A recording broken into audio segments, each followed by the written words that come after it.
بسم اللہ الرحمن الرحیم۔ السلام علیکم پیارے دوستو، آج آپ کو میں بسم اللہ الرحمن الرحیم کی فضیلت اور فوائد کے حوالے سے ایک سچا واقعہ سناؤں گی جس میں ہمارے لیے سبق موجود ہے۔ پر اس سے پہلے میں آپ کو بسم اللہ کے متعلق حضور صلی اللہ علیہ وآلہ وسلم کا فرمان سنا دوں۔ حضرت محمد صلی اللہ علیہ وآلہ وسلم نے ارشاد فرمایا، جو بھی اہم کام بسم اللہ کے ساتھ شروع نہیں کیا جاتا وہ ادھورا اور نامکمل رہ جاتا ہے۔ تو آئیے واقعہ شروع کرتے ہیں۔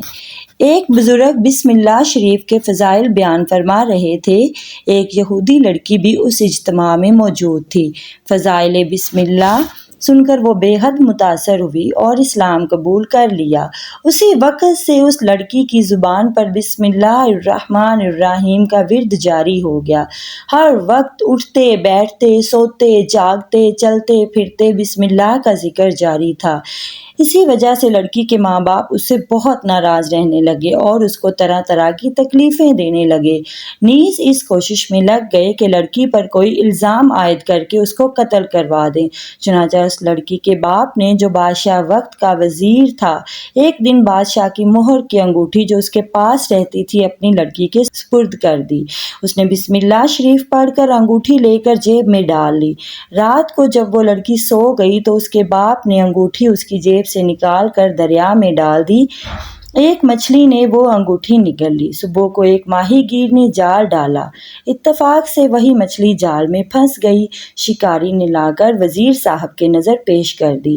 وزیر نے مچھلی لڑکی کو پکانے کے لیے دی۔ لڑکی نے بسم اللہ کہہ کر مچھلی لی اور بسم اللہ کہہ کر جب اس کا پیٹ چاک کیا تو وہ انگوٹھی مچھلی کے پیٹ سے نکلی۔ اس نے بسم اللہ پڑھ کر پھر جیب میں ڈال لی اور مچھلی پکا کر باپ کے آگے رکھ دی۔ کھانا کھانے کے بعد جب دربار کا وقت آیا، باپ نے لڑکی سے انگوٹھی طلب کی۔ اس نے بسم اللہ پڑھ کر انگوٹھی جیب سے نکال کر دے دی۔ باپ یہ واقعہ دیکھ کر حیران ہو گیا۔ اس طرح لڑکی کے قتل کا منصوبہ دھرے کا دھرا رہ گیا اور اللہ عز و جل نے بسم اللہ کی برکت سے لڑکی کو قتل سے محفوظ رکھا۔ پیارے دوستو، بسم اللہ پڑھنے کی عادت بنا لیجئے۔ تھوڑی سی توجہ فرمائیں گے تو ڈھیروں نیکیاں ہاتھ آئیں گی اور انشاءاللہ ہماری بخشش کا ذریعہ بن جائے گی۔ حضرت علی رضی اللہ عنہ سے روایت ہے کہ ایک شخص نے بسم اللہ الرحمن الرحیم کو بڑی عمدگی اور خوبی سے پڑھا کہ اس کی بخشش ہو گئی۔ جی دوستو، امید کرتی ہوں آج کا یہ سبق آموز واقعہ آپ کو پسند آیا ہوگا اور آج سے آپ بھی بسم اللہ کو اپنی زندگی کا حصہ بنا لیں گے۔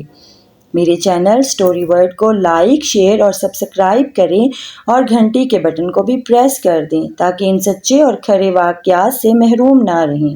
ون تھنگ مور، اس چینل کی ارننگ کا 2.5% غریب اور مستحق لوگوں میں ڈیوائیڈ کیا جائے گا، تو میرے چینل کو زیادہ سے زیادہ شیئر، لائک اور سبسکرائب کر کے اس صدقہ جاریہ کا پارٹ بن جائیں تاکہ آپ کی بھی دنیا اور آخرت دونوں سنور جائیں۔ اپنا اور اپنے چاہنے والوں کا رکھیں بہت سارا خیال۔ ملتے ہیں نیکسٹ ویڈیو میں۔ اللہ حافظ۔